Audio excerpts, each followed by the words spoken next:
শ্ৰদ্ধা ৰাইজ, এটা সময়ত ডিব্ৰুগড়ৰ পৰা যোৰহাটলৈ, ডিব্ৰুগড়ৰ পৰা গুৱাহাটীলৈ আমাক অহা যোৱা কৰিবলৈ 8 ঘণ্টা 7 ঘণ্টা সময় লাগিছিল। মোদী ডাঙৰীয়াই আজি আমাক ডিব্ৰুগড়ৰ পৰা গুৱাহাটীলৈ নেশ্যনেল হাইৱে দিলে। কেইটামান দিন আগতে তেখেতে কলিয়াবৰলৈ আহি কাজিৰঙাৰ ওপৰত 34 কিলোমিটাৰৰ ফ্লাইঅভাৰৰ নিৰ্মাণৰ কাম আৰম্ভ কৰিলে।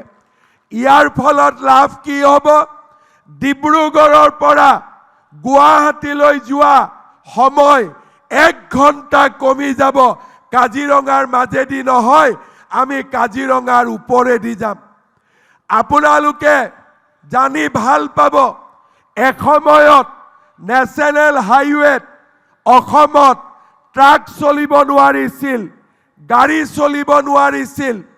ভগৱানে কৰিলে অহা 14 ফেব্ৰুৱাৰী তাৰিখে প্ৰধানমন্ত্ৰী ডাঙৰীয়া মৰাণলৈকে আহিব।